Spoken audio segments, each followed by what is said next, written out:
감사는 믿음의 열매입니다라는 제목으로 말씀을 올리겠습니다.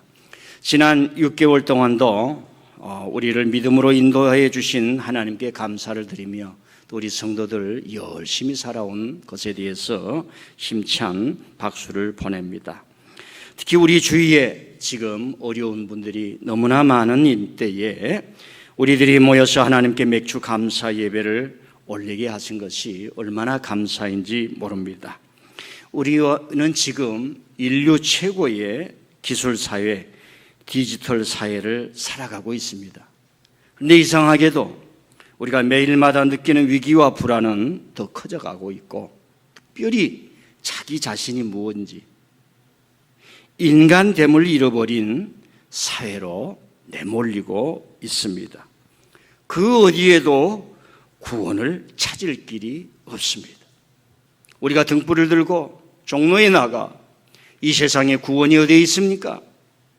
국회 앞을 지나며 용산 앞을 지나며 대학가를 지나며 이것이 당신들이 말하는 인간의 구원의 길입니까? 물으면서 구원을 찾지만은 발견할 수 없는 세상이 되어가고 있습니다. 21세기를 사는 저와 여러분의 삶이 생존이 불가능한 메마른 사막 같은 사회가 아닌가 의구심이 듭니다. 아이들하고 조용히 앉아 밥 한 끼 먹는 가정을 찾아보기가 어려운 세상이 되었습니다. 2년 전에 1인 가구가 35%가 우리나라입니다. 세 사람 중에 한 분이 홀로 살아간다는 것입니다. 그런 의미에서 저는 목사로서 우리 교우들이 이렇게 모여서 온 자기의 생각을 내려놓고 주님 안에서 같이 예배를 드리고 같이 교제하며 같이 식사를 나누고 같이 기도를 한다는 것이 우리 인간 종말과 같은 이 세상에서 정말로 필요하구나 하는 생각을 많이 해봅니다. 가인이 아벨을 죽이는 시대가 계속되고 있습니다. 에서가 야곱을 쫓아내며 온갖 불법으로 얼룩진 예루살렘의 권력자들이 의인이셨던 예수님을 죽인 사회가 지금 그치지 않고 있는 것을 우리가 가슴 아프게 보고 있습니다. 세계 지도자들의 타락과 인간 이하의 모습에 치밀은 아픔과 고통이 이루 말할 수 없는 지구촌이 되어가고 있습니다. 이런 상황에서도 하나님을 믿는 성도들은 혼란 속에서도 주님이 가르쳐 주신 용서가 무엇인가, 사랑이 무엇인가, 평화의 등불을 켜면서 살아가야 하는 그런 지혜, 용기, 믿음, 성숙이 요청이 되고 있는 사회입니다. 저와 여러분이 매주 예배를 드리면서 하나님을 믿는 성도로서 이런 주님이 가르쳐 주신 이 신앙의 깊은 지혜, 신앙의 가치와 보편성을 단단히 붙들고 살지 않는다면 종교적 폐쇄주의, 세계와 사회와 우리 이웃과 유리되는 종교적 집단으로 전락이 된다는 것입니다. 지금 전 세계 기독교는 제가 볼 때에 인간의 심리의 호소에서 체험주의화되면서 개인화되면서 사회화되면서 심리화되면서 교회 자체도 극우가 되어가면서 사회에서 유리된 폐쇄주의로 가고 있습니다. 이 사회를 구원할 수 있는 예수님이 보여주신 용서의 보편성, 사랑의 보편성, 관용의 보편성, 신앙의 가치가 무엇인지를 깊이 생각하는 걸 잃어버리고 잘못된 성령의 은사주의를 강조하는 곳 속에서 집단화되어 가는 걸 볼 때에 저는 목사로서 어떻게 이 기독교를 다시 원점으로 되돌릴까? 우리가 왜 신학을 공부하고 성경을 공부하고 이 교회의 현상을 공부해야 되는가? 많은 책임을 갖고 있습니다. 그런 의미에서 오늘 우리가 맥주 감사절을 지키게 하신 하나님의 그 의도와 의미를 생각하며 맥주 감사 예배를 드린다는 것은 또 다른 의미가 있다는 것입니다. 우리는 1년 365일을 12달로 나누고 12달을 4주로 모여서 4주로 나누어서 이렇게 지내고 있습니다. 제가 어렸을 때만 해도 연도가 서기가 아니었습니다. 단기 몇 년, 불기 몇 년 이렇게 썼습니다. 그러나 인류가 함께 공용하면서 생각을 공용하면서 표준을 쓰자 하면서 서기 2024년 7월 7일을 씁니다. 그 서기는 예수님 탄생 이후에 2024년이 되었다. 예수님을 중점으로 하는 이 공용어를 전 세계가 쓰면서 오늘 우리가 쓰고 있습니다. 그런데 교회는 조금 다릅니다. 이렇게 사회와 함께 교회가 지나가지만은 교회는 5개의 절기로 1년을 나누면서 또 이어가면서 목회자를 통해서 성도들을 리딩하고 있습니다. 그건 뭐냐? 주님이 오심으로 새 세계가 열리는 겁니다. 성탄절을 통해서 성탄절 절기를 지키고 송구 영신 예배를 통해서 기독교적으로 주님의 현현, 하나님이 우리에게 나타나신 거예요. 여러분 친구들이 하나님 보여달라 그러면은 자꾸 여러분이 보여달라고 할 수는 없어요. 하나님이 보여주신 방법대로 친구야 나랑 10번만 만나자. 주님이 어떻게 나타났냐? 예수님을 통해서 이렇게 나타난 거야. 이렇게 가르쳐 줘야 되는데 여러분이 생각한 대로 예수님을 보여주려고 그래요. 그러니까 실패하라는 겁니다. 그래서 송구 영신 예배를 통해서 성탄절과 함께 주님이 오심으로 현현함으로 나타났으므로 시작이 되는 겁니다. 시작. 이 시작은 완성과 함께 시작이 되는 거예요. 그 시작의 경험을 부활절을 통해서 그 영생을 경험하고 죽은 자가 다시 살아나는 하나님의 역사를 경험하는 것이 부활절기입니다.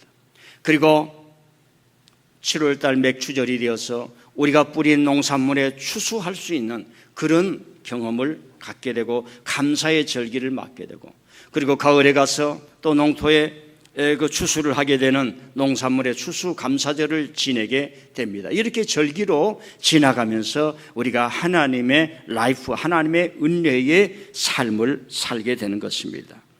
오늘 맥주 감사절을 지키게 하신 하나님의 뜻을 알아보고자 합니다. 하나님께서 우리에게 주신 구약에서 특히 지키라고 하는 두 가지의 줄기가 있어요. 두 가지의 줄기. 첫 번째는 뭐냐?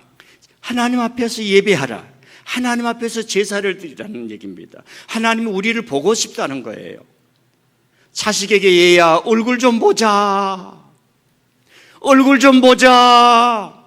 여러분 자식이 부모한테 아버지 얼굴 좀 봅시다 그럽니까? 부모가 얘야 왜 그렇게 바삐 사냐? 이번에는 꼭 얼굴 좀 보자. 사람이 얼굴을 보면 마음이 흐뭇해져요. 얼굴 보면 죽이고 싶으신 생각이 드신 분 아멘. 원수는 얼굴을 보면 죽이고 싶어요. 사랑하는 사람 얼굴 좀 보자. 한번 따라 얼굴 좀 보자. 하나님께서 우리에게 제사를 드리라, 예배를 드리라 이런 말은 하나님이 우리를 보고 싶다는 거예요. 초대하는 거예요. 거룩한 제단에 초대하고 은혜의 제단에 초대하는 겁니다. 두 번째로는 사람과 사람 간에 지켜야 할 규례와 법칙을 주셨는데 그걸 토라라고 하는 겁니다. 저 예배당이 좀 더운 것 같은데 부치질 하시고 계신 분이니까 한번 가서 조정해 주세요. 자, 오늘 맥주 감사절을 지키라 이 말은 첫 번째에 해당하는 겁니다. 하나님이 크게 우리에게 지키라고 하는 것 둘로 나눌 수가 있는데 하나님 앞에 와서 제사를 드리고 하나님 앞에서 예배를 드리라고 하는 거예요. 그러니까 사랑하는 사람, 절대적인 관계는 반드시 얼굴을 봐야 돼요. 여러분 기러기 아빠가 없기를 바랍니다. 기러기 엄마가 없기를 바랍니다. 근데 기러기 엄마 아빠가 거의 다 사라져 버렸어요. 왜요? 환율이 높아가지고 외국에 갔던 자식들을 다 돌려보내므로 엄마 아빠가 거기 따라갈 수가 없는 현상이 되었는데 좌우지간 공부를 잘하냐 못하냐를 떠나서 우리가 성공을 위해서 이런 걸 하지만은 그래도 기러기 엄마 아빠보다는 이렇게 얼굴 보고 사는 것이 행복인 줄 믿습니다. 자, 오늘 말씀을 한번 이해를 해보겠습니다. 성경 공부를 하는 거예요. 21절을 한번 올려주세요. 21절 시작. 너는 여세 동안 일하고 일곱째 날에는 쉴지니 밭갈 때나 거둘 때로 쉬어라. 일곱째 날 안식일 날에는 쉬어라 이런 얘기입니다. 지금 저와 여러분은 일을 하면서 국가가 ILO 국제노동기구에 가입을 해서 노동자들을 계속 일해서는 안 된다. 그 규약이 있어요. 그 서구가 성경을 통해서 현상 그 규약에 의해서 우리가 일주일에 한 번을 쉬고 아니면 주 5일 근무제로 쉬는 걸 당연하다고 생각하지만 그러지 않습니다. 이 고대 이스라엘 백성은 애굽에서 430년 동안 종살이를 하면서 일을 해도 자기 것이 하나도 없습니다. 자기 집도 자기 이름으로 되지 않았습니다. 그리고 쉬는 날이 없었습니다. 모세가 이 백성들이 끌고 와서 하나님의 큰 은혜를 받습니다. 하나님께서 계명을 주십니다. 그리고 우리는 이제 바로를 섬기는 것이 아니라 하나님을 섬겨야 된다. 안식일에는 쉬라. 일을 하지 말라. 그러면 여러분들이 6,000년 전, 5,000년 전에 살았다고 그럽시다. 일주일 동안 내내 일을 했어요. 날만 새면 일하는 거예요. 그런데 갑자기 안식일에 쉬십시오 하면 아멘 하실 분 아멘. 그게 뭔 소리입니까? 계속 일해야죠. 생각하실 분 아멘. 여러분, 이런 놀라운 그 복음이 들어있어요. 일에 지치고 짐승처럼 살아가고 일한 것도 다 빼앗기는 세상에서 정말로 하나님의 종이었던 위대한 모세였지요. 덜 먹고 잘 먹고가 아니라 하나님 앞에 엿새 동안 열심히 일하고 하루는 쉬어라. 그런 놀라운 의미가 있습니다. 사람을 사람되게 대접합니다. 하나님도 엿새 동안 일하시고 안식일에 쉬셨느니라. 인간도 하나님처럼 쉬어야 된다. 인간의 존중을 유지를 해야 된다. 그런 의미가 들어있는 게 바로 이 말씀입니다. 자, 이 말씀에 하나 제가 짚고 넘어갈 거예요.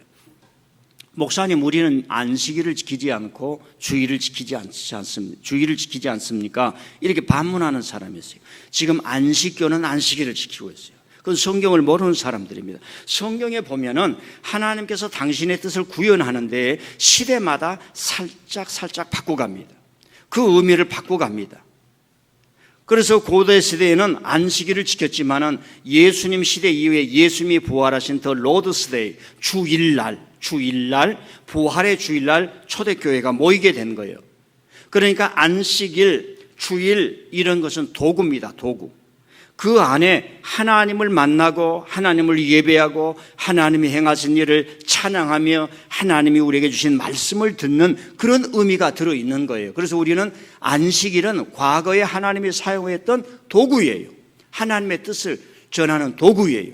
저와 여러분들은 어렸을 때 이런 좋은 옷을 입지 않았습니다.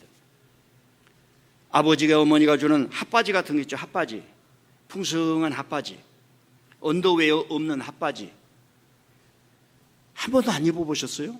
별로 감각이 없으시네. 그런 거 입고 살았어요. 현대이니까 세련되게 카메라에도 잘 나올 수 있는 의상을 갖고, 요즘은 디자이너들이 디자인하며 동대문 시장에도 그저 막옷이 아니라 디자이너들이 이렇게 디자인하는 옷을 입지 않습니까? 시대가 변해서 옷이라는 폼을 통해서 나를 다시 드러내는 겁니다. 자, 두 번째로는 안식일을 지켜라. 22절을 한번 올려주세요. 하나님께서 오늘 말씀하신 시작. 77절 곧 맥추의 초실절을 지키고 새 말에는 수장절을 지키라. 77절하고 초실절은 똑같습니다. 수장절이라고 하는 것은 뭐냐면 이모작을 하는데 우리 쌀농사 하는 것처럼 이스라엘도 그 건기가 우기가 오기 전에, 겨울철에 오기 전에 가을에 다시 한번 이모작을 거둔 겁니다. 그래서 창고에 들여 넣는 겁니다. 그걸 거둔다 이 말이에요. 거두어서 담가 놓는다. 이렇게. 그때에 그 사람들은 좋은 떡을 먹는 게 아니라 광야로 나가서 이 나뭇가지를 거쳐서 이 초막을 지어놓고 우리 아버지 어머니들이 이렇게 아름다운 땅을 주시고 이렇게 풍성하게 먹이도록 우리 아버지 어머니 시대는 뭐예요? 이런 초막에서 지었다. 일주일 살다 보면 다 나무 잎파들이 다 말라버립니다. 그걸 경험하라고 하는 거예요. 어머니 아버지가 겪었던 그 인생을 버리지 말라고 하는 겁니다. 어머니 아버지 선조들이 신앙을 찾기 위해서 고생했던 걸 잊지 말고 이 축복을 하나님께 감사하라는 것이 수장절이에요. 자, 도표를 보면서 다시 한번 말씀을 드리겠습니다. 올려주세요. 자, 구약에 3대 절기가 있어요. 유월절이 있습니다. 출애굽을 기념하여 지키는 감사축제의 절기입니다. 유월절은 뭐예요? 구원의 절기예요. 그런데 우리는 지금 유월절을 지키지 않습니다. 우리는 하나님께서 고대 시대에는 출애굽을 해서 구원을 했지만 지금은 우리는 예수님을 통해서 구원하시지요. 그 어떤 사람은 자기가 구원자라고 하면서 허경영, 그 이산 정신병 환자지요. 그 허경영이 자기가 구원한다는 얘기예요. 그런 걸 믿으신 분 아멘? 예수님으로 인해서 내가 구원받는다는 것을 믿으신 분 아멘? 한국에 자기가 구원자라고 하는 사람이 너무 많아요. 저와 여러분은 잘 믿기 때문에 잘 속을 수도 있습니다. 그러나 바른 교회, 바른 성경, 바른 말씀을 들어서 신앙을 꼭 지키고 그런 사람들을 분별해서 사단아 물러가라 할 수 있는 지혜와 용기와 삶이 있어야 할 줄 믿습니다. 자, 맥추절이 있어요. 3대 절기 중에 맥추절이 있는데 보리와 밀농사를 해서 첫 수확을 거두는 절기입니다. 자, 수장절이 있어요. 아까도 말씀드렸다시피 두 번째 수확을 한 후 곡식을 거둬들이고 창고에 담아 기뻐하며 드리는 감사합니다. 자, 그 다음에 표도 한번 올려주세요. 이제 맥추절에 대해서 설명을 드리겠습니다.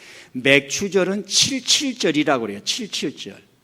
우리 어렸을 때는 저 77절을 기억해가지고 왜 77은 뺑기 7 이렇게 어렸을 때 했거든요. 미국 군인 차가 가는데 외울 수가 없어요. 그러니까 7은 럭키 남바다 그래가지고 그냥 미군들 장난치고 어렸을 때 초등학교 다닐 때 누가 가르쳐줘요. 형들이 77은 뺑기 7. 그 말에는 야 코쟁이들아 너희들이 껌 주고 배 타고 우리 먹게 하는데 야 너희 자랑하지 말라 그런 의미가 들어있어요. 커서 보니까 우리 형들 대단한 거예요. 77은 뺑기 7. 근데 77절이라고 부릅니다. 6월절 후 주일이 안식일이 7째 주간이 지나간 거예요.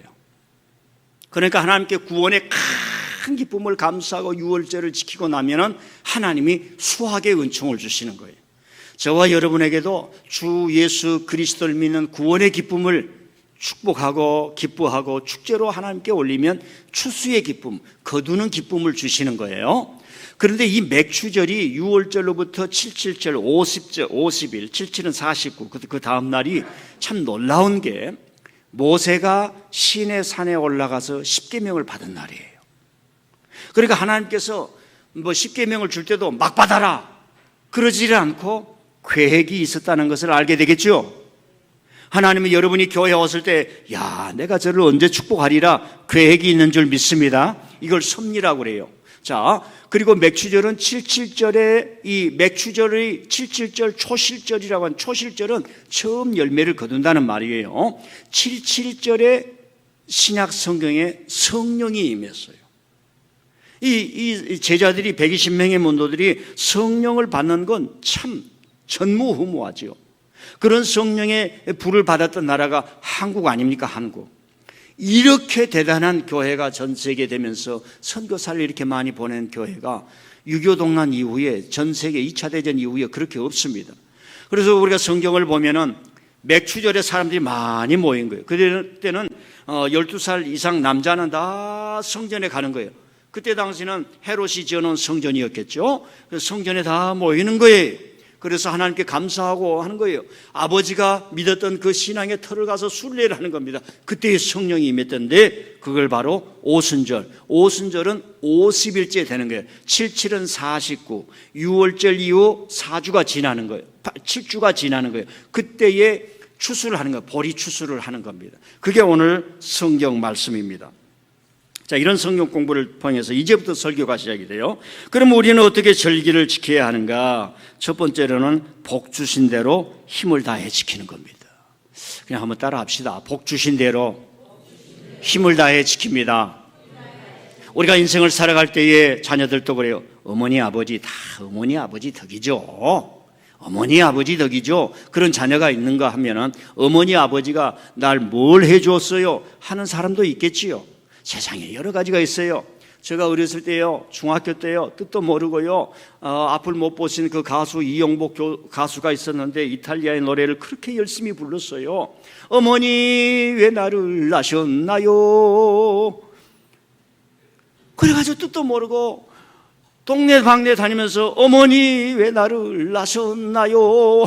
막 그러고 이제 기타도 없는데 기타 치면서 어머니 왜 나를 낳으셨나요? 그때는 우리 선글라스가 없어요. 그래서 나무 이파리를 딱 떼가지고 눈에다 붙이고 그 동네 방네 어머니 그러죠. 커서 생각하니까 우리 어머니가 아이고 저놈이 언제 사람 될 거. 그런데 제가 신학교 다닐 때 욥기서를 보니까 욥기서에 그 말씀이 나와요. 하나님 왜 어머니 태에 있을 때 나를 버려버리시지 낳게 하셨습니까?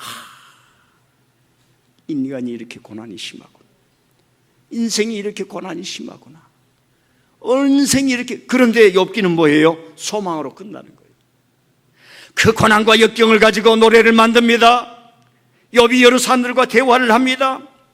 신학자들 그 세 명의 자기 친구들과 신학적 대화거든요. 신학적 대화를, 하나님이 계시면 너가 고통을 당하겠느냐? 너가 큰 모르게 숨어서 진 죄 때문에 너가 이런 고통을 당하지. 욥은 말합니다. 아니야, 이 고통은 해를 수가 없어. 너무 신비해. 내가 죄를 짓지 아니하더라도 이 고통이 와. 욥이 말합니다. 나도 모르지만 이 고통을 통해서 나를 연단해 가시는가 봐. 내가 이렇게 힘들지만 하나님은 나의 신앙을 연단을 해나가는가 봐. 욥이 그렇게 얘기를 하면서 그 욥을 하나님이 축복을 하고 친구들은 벌을 주는 이야기가 욥기서예요. 요즘 우리는 조금만 힘이 들어도 자식들은 집에 안 들어와 버려. 부부간에도 조금만 힘이 들어도 떠나버려요. 성도들은 다시 생각해야 될 줄 믿습니다. 만날 때 잘 만나고 약속을 하는 거예요. 우리 어머니들은 어때요? 결혼해서 집에 와서 결혼 생활이 아니라 시집살이. 그래서 전화를 들어서 12시가 되어 다 잠들 때요, 친정어머니에게 전화할까 말까 하면 엄마가 아파할 거야. 놓고 전화를 해서 엄마 너무 힘들어, 그런 말 하면 우리 어머니 가슴이 찢어질까 봐 다시 손을 놓고, 그래 내가 여기에서 귀신 되어야지, 자식을 잘 길러야지. 여러분, 1953년도에 한국의 전쟁이 끝났어요. 옛날에는 결혼도 일찍 했습니다. 자식들이 다 있습니다. 전선에 갔던 남편들이 돌아오질 않은 거예요.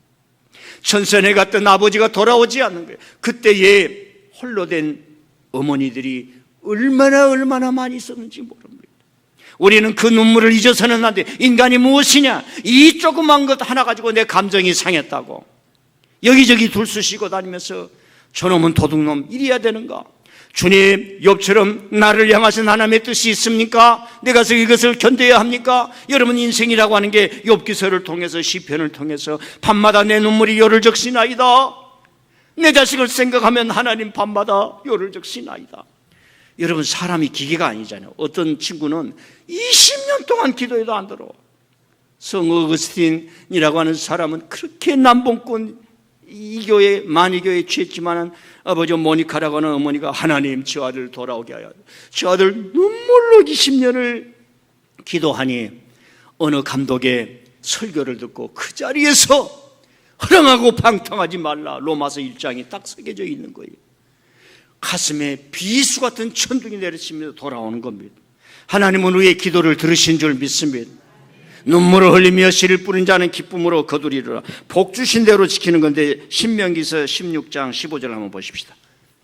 시작. 내 하나님 여호와께서 택하신 곳에서 너는 이래 동안 내 하나님 여호와 앞에서 절기를 지키고 내 하나님 여호와께서 내 모든 소출과 내 손으로 행한 모든 일에 복 주실 것이니 너는 온전히 즐거워할 것이라. 복 주신 대로 하나님께 나아가는 겁니다.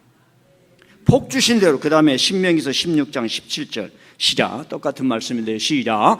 각 사람이 내 하나님 여호와께서 주신 복을 따라 그 힘대로 들을지. 각 사람이에요. 각 사람 합니다. 각 사람 모든 사람이, 어린이나 각 사람이 하나님의 주신 복을 세우면서 하나님 감사합니다, 맥주절에 나가 첫 소산을 드리라는 얘기입니다. 두 번째는 어떻게 절기를 지키는가? 첫 수확 첫 열매를 드리며 축제를 누리라는 겁니다. 첫 수확 첫 열매를 드리며. 첫 수확 첫 열매라는 말은 순서적으로 첫 번째라는 의미가 있어요. 하나님께서 구약에 보면 첫 장남은 다 하나님의 것이라고 그랬어요. 그런데 이것을 어떤 변형을 했냐면, 레위 자손은 평생 동안 땅을 갈아먹지 못하게 했어요. 땅을 주지를 않았어요. 그냥 선조들대로 염소나 양만 키우고 살아라 하면서 온전히 성전만 섬기게 했어요. 그래서 레위 자손을 보면서 뭐예요? 장남을 하나님께 드려야 되는데 그 사람들이 11조를 레위 자손에게 주어서 이끌었던 게 구약입니다. 그래서 장남은 다 하나님의 것이에요. 근데 누가 하나님께 드려주고 있습니까? 장남이신 분 아멘? 자, 목사님 저는 차남입니다. 저는 아무런 의미가 없습니다. 믿음 안에서는 모두가 장남이에요. 예, 믿음 안에서, 예수님 안에서는 모든 사람들이 첫 열매란 말입니다. 그래서 여러분이 해야 되는데 교회에서는 목사님이 대신하고 있는 거예요. 여러분 목사님 오늘부터 되고 싶으신 분들은 돼보세요. 내가 다음 주에 다 설교하고 죽으라고 얘기해도 교회 안 나온 사람 주여 저 영혼이 은혜 받게 해주십시오. 기도하고 1년, 2년, 20년 죽을 때까지 여러분들 뒤를 봐주고 그 목사 해보세요. 옆 사람한테 물어보시다. 해볼라요? 해봐. 아주 좋습니다. 은혜가 돼요.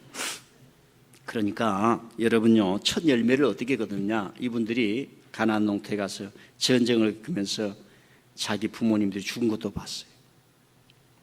평생 동안 비바람을 맞으면서 펄럭이는 텐트 안에서 유목민으로 살다가 하나님께서 가나안을 주셔가지고 그곳에 가서 살게 해서 첫 열매를 맺었어요. 여러분, 보리와 밀은 수확량이 많지를 않습니다. 수확량이 많지를 않아요. 고대 시대의 농산물에 그렇게 GMO라든가 다량 생산이 없었어요. 그걸 거둔데 하나님께서 첫 열매를 하나님께 바치라 해요. 하나님이 옳습니까? 틀립니까? 하나님, 내 것은 내가 다 써야 되죠. 그런데 하나님 그걸 가르치지 않는 거예요. 하나님의 뜻대로 살아가는 전 세계의 기독 인구예요. 지금도 교회도 그렇게 살고 있습니다. 무엇이 옳습니까? 여러분, 아무 일도 안 하는데 CEO라는 이름으로 한 달 받아가는 월급이 30억, 50억, 100억이 되는 게 과연 옳습니까? 모든 경제학자들이 안 된다라고 하는 거예요. 이러니까 나라가 망하고 지구촌이 망한다고 그러는데 지금 망하는 길로 가고 있습니다. 그 어려운 척박한 땅에서 가졌던 밀과 보리, 그 첫 열매를 하나님께 가져오라고 합니다. 여러분이 회사에 가서 여러분이 열심히 공부를 해서 첫 열매를 가졌는데 그걸 하나님께서 가져오라고 하는 거예요. 하나님이 옳습니까? 하나님이 이거 저 겁니다. 마음껏 써야 됩니다. 밀린 월세가 얼마인지 모릅니다. 그게 옳습니까? 하나님은 첫 열매를 가져와서 지키라고 하는. 그러면 내 이방들이 너를 침범하지 못하게 하며 내 땅을 내가 지켜주리라. 24절이 있어요. 24절 한번 올려주세요. 시작. 내가 이방 나라를 내 앞에서 쫓아내고 내 지경을 넓히리니 내가 매년 3번씩 여호와 내 하나님을 뵈려고 올 때에 아무도 내 땅을 탐내지 못하리라. 아멘. 여러분에게 주신 하나님의 말씀이 되기를 바랍니다. 이제 좀 막간으로 보리와 밀에 대해서 한번 얘기를 하고 갈게요. 보리밥 회 잡수신 분 아멘. 집에서 보리밥 회 잡수세요? 예, 요즘은 칠곡 혼합 보리밥이다 뭐 이런 게 나오는데요. 보리와 밀은 겨울에 자랍니다. 병충해에 강합니다. 그리고 척박한 곳에서 자라요. 쌀은 몬순 기후에서 이렇게 6개월 동안 연마다 돌아가면서 비가 오는 이 동아시아 지역에서만 쌀이 잘 나요. 그래서 보리와 밀은 찬곡식입니다. 그래서 이 보리와 밀이 나지 않으면 여름을 견딜 수가 없어요. 얼마나 하나님께서 주신 은혜인지 모르고 아주 척박한 땅에서 신앙이 성장하게 하면서 보리, 수확도 성장하게 하는 것이 보리입니다. 왜 우리가 여름에 우리 선조들이 보리밥을 먹고 우리 하나님께서 여름에 보리밥을 먹게 했느냐? 여름은 더워요. 얼마나 덥습니까? 몸이 더우니까 몸을 차게 해야 돼요. 찬 음식인 밀과 보리밥을 많이 먹는 겁니다. 근데 요즘 사람은 똑똑해가지고 쌀밥이 좋습니다 해서 쌀만 먹는 거예요. 쌀은 찬 곡식이 아닙니다. 따뜻한 곡식이에요. 그러니까 쌀밥을 여름에도 많이 먹으니까 여드름도 많이 나고 피부도 엉망이 되고 노화가 빨리 오고 그래서 화장품 회사만 돈 버는 겁니다. 자, 제가 어렸을 때는 덜 배가 아팠어요. 시골에 산 제 나이대 되신 분들, 배가 자주 아파하셨던 분들 아멘. 예, 한번 제가 얘기를 해드릴게 생각을 해보세요. 너무 어렸을 때 엄마 배 아파. 그럼 막 달려오면 할머니나 엄마가 어디 배 좀 보자. 배를 탁 해가지고 배꼽을 이렇게 막 만져준 거예요. 그 약이 있어야 돼요. 아파, 배 아파. 밥만 먹고 난 배 아픈 거예요. 왜 그러느냐? 먹을 게 없으니까 보리밥밖에 없는 거예요. 이 보리밥을 먹으니까 보리는 찬 거예요. 다른 음식이 들어가 있는데 차니까 소화가 안 돼. 그래서 배가 항상 찬 거예요. 배가 차단 말이면. 그러니까 배가 아프겠어요? 안 아프겠어요? 아프죠. 그때 빵꾸 안 나게 다행이에요. 대장암 걸리지 않기에 다행이에요. 그래서 배가 아팠던 겁니다. 그걸 제가 청년이 되어서 공부를 하다 보니까 알게 되었어요. 우리 부모님들이 삼계탕 끓여주고 저 복날만 되면 뭐 우리 주위의 식당에 삼계탕 집에 줄을 쫙 서지요. 그러면 삼계탕은 닭은 뜨겁겠어요? 차겠어요? 예, 육고기는 뜨거운 고기입니다. 우리 몸에 가면 열을 내게 돼 있어요. 그러니까 우리 부모님들이 삼계탕을 끓일 때는 항상 뭘 넣느냐? 찹쌀을 넣은 거예요. 찹쌀이 찬 음식이에요. 그래서 이걸 중화시켜서 먹는 겁니다. 여러분, 삼계탕에 이런 놀라운 의미가 담겨 있는 거예요. 그래서 이 유라파, 구라파 쪽에서는 밀을 많이 먹어요. 밀 가지고 빵을 먹고 그 누드를 먹고 이 이렇게 국수 줄기를 넣어서 스파게티를 먹고 그럽니다. 밀은 찬 음식이에요. 그러니까 다 병든 거예요. 찬 음식. 그래서 몸을 따뜻하게 하기 위해서 육고기를 많이 먹었던 겁니다. 이 밸런스가 이제 무너지니까 육고기가 좋다. 이것만 먹다 보니까 사람들이 이렇게 되는 겁니다. 그런 의미가 있어요. 우리 어렸을 때에 보리밥을 먹은 그런 의미가 있구나. 여름에 보리밥을 먹어야 되는 그런 의미가 있구나. 하나님께서 우리가 거칠고 어려운 세상을 살아갈 때에 맥주 감사절을 지키면서 보리의 그 소중함과 은혜가 무엇인가를 가르쳐 주는구나. 자, 또 한번 넘어가겠습니다. 조금 잘 들어주세요. 감사는, 이제 맥주 감사 예배를 드려요. 감사는 결단이에요. 결단. 한번 따라합시다. 감사는 결단이다. 감사는 결단이에요. 많은 사람들이 감동되었다고 감사한다는데 절대로 그러면 안 됩니다. 신앙은 결단이에요. 하나님이 주신 말씀에 대한 아멘, 이게 결단이에요. 하나 얘기를 해드릴게요. 80년도에 우리나라의 어느 여가수가 고등학교를 졸업하고 무슨 S대에 음악 이 실기로 1등으로 들어갔어요. 그래가지고 아주 특출난 거야. 이제 18살, 19살짜리가 특출난 거예요. 그래서 우리 학교에 인물 나겠다, 이렇게 기대를 했단 말입니다. 그런데 이 학생이 1학년 때 연애를 너무 빡세게 해버린 거야. 그래가지고 수업에 다 빠져먹어. 아니, 남학생하고 연애하니까 얼마나 좋겠어요. 그러니까 이것도 또 문제. 그래가지고 수업에 안 들어가 버리는 거예요. 그때는 전 아무개가 대학교에 데모하지 말라고 졸업 정원제예요. 10명 뽑으면 20명을 뽑아가지고 10명을 대학 전에 다 떨구는 거예요. 그러니까 데모하지 말고 열심히 시험 공부하라고. 그래가지고 1학년 말에 이 학생은 수업이 빠졌다고 떨어져 버린 거예요. 학교에서. 얼마나 큰 충격이었겠습니까? 그런데 친구들하고 선생님이 더 충격을 받은 거예요. 이 재질이 있는데, 자질이 있는데 어떻게 하나. 그래가지고 이제 학교도 안 다니게 됐으니 아가씨가 뭐 하겠습니까? 자기 아버지가, 여러분 그때가 70년대가 80년대인데 300불을 주더래요. 300불. 그리고 이탈리아로 음악학원을 가는 거예요. 300불 30만 원. 돈을 가지고 나갈 수가 없는 거예요. 그래가지고 가서 어떻게 하나, 외롭고 힘들고 학교에서 퇴학당했다는 그 허무함이 있는데 세상에 3개월 만에 그렇게 죽자 살자 못자 했는데 그 남자친구로부터 이별 통보가 왔다는 거예요. 여러분들이 그런 거 받으면 어떡하게, 하늘이 무너지겠죠. 죽이려면 살리려면 사전에 있는 모든 욕은 다 했다는 거예요. 어머니 아버지가 했던 욕을 다 한 거예요. 혼자서 견딜 수가 없는 거죠. 근데 견딜 수가 없는데 둘 중 하나요. 살든지 자살을 하든지 하나. 그때 이 사람은 결단을 하는 거예요. 죽으면 죽었으니 내가 성공해서 돌아가리라.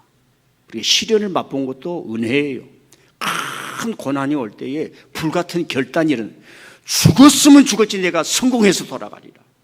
그래가지고 얼마나 결단을 했냐면은 이탈리아에 가면은 무슨 유명한 산체스타라고 하는 그 학원이 있다고 그래요.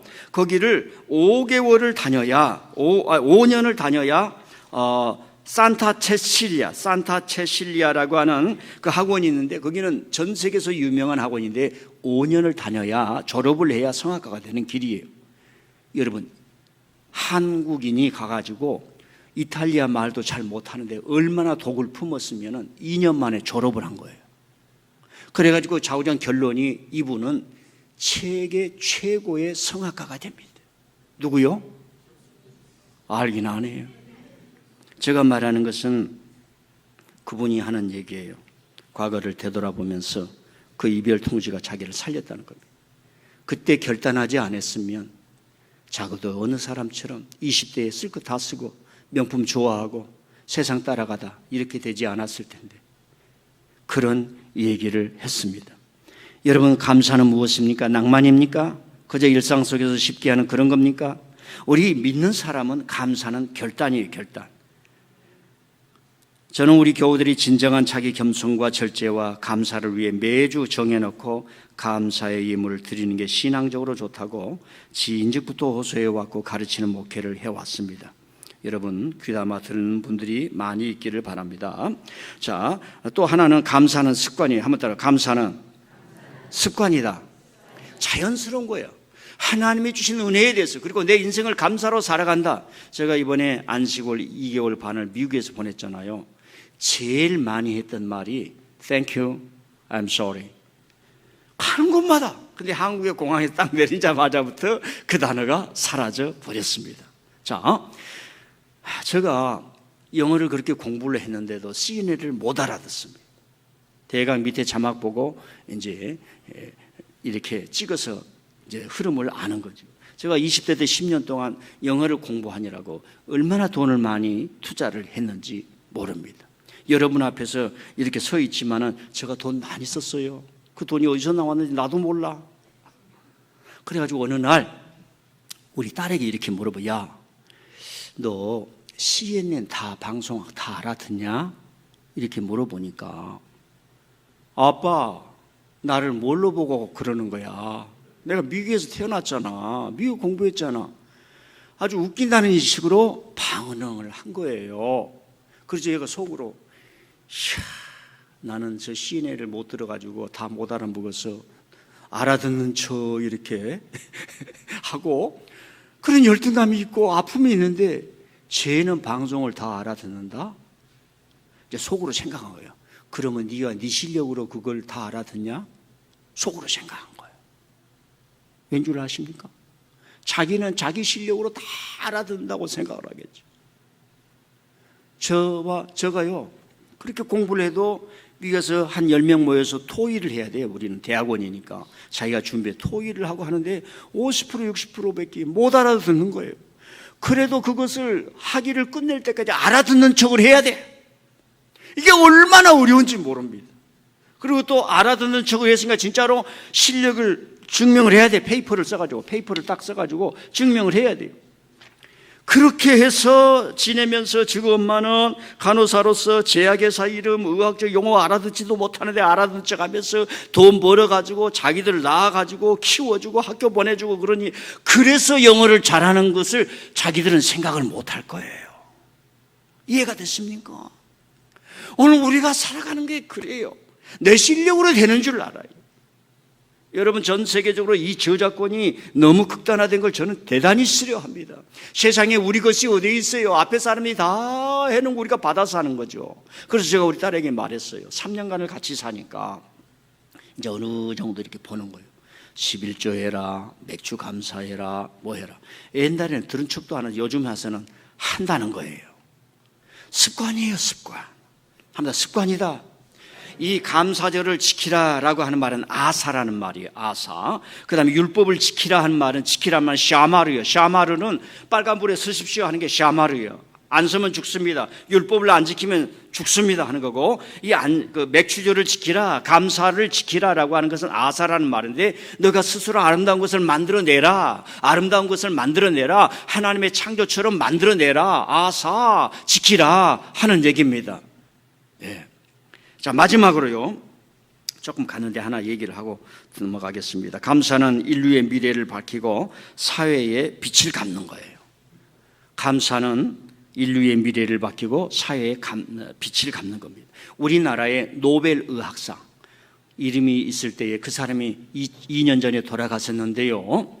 그 사람 이름이 거론돼서 노벨 의학상. 그분이 우리나라에서 최초로 미군이 전쟁을 하다가 6.25 때 한탄강쪽에서 많이 죽고 많이 병이 걸리는데 이게 뭐가 걸린지를 몰라요. 그래서 좌우지간 이분이 후에 미국에 가서 이제 유학을 하게 됩니다. 미군들이 전쟁을 끝내고 야, 이렇게 둬서는 안 되겠다. 이걸 알아야겠다. 해가지고 미국의 그 사람들의 마인드가 얼마나 큰지요. 미시간에 있는 그 미네소타에 있는 그 대학하고 연결 미네소타 작전이라고 해서 이 의사를 보냅니다. 그 이분이 돌아와가지고 미군의 후원을 받아요. 그래서 이 미군을 죽이고 유엔군을 병이 걸리는 이 바이러스가 무엇인가를 찾아내는데 1976년도에, 그러니까 10년이 넘어서 연구를 하는 가운데 이걸 발견한 거예요. 그게 뭐냐? 한탄강 바이러스라는 거예요. 한탄강 쪽에서 나오는 겁니다. 그래서 전 세계 학회 발표를 하면서 전 세계 유명한 과학자가 되고 의사가 되게 됩니다. 그리고 이분이 거기에서 멈추지를 않고 그러면 이 바이러스를 없애는 백신을까지 만들어내요.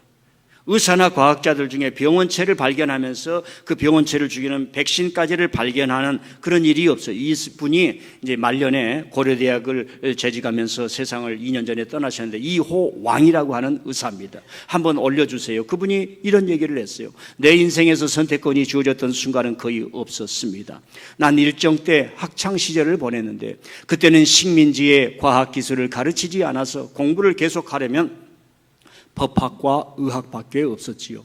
의대에서 내과와 미생물학을 선택한 게 유일한 내 의지였겠네요.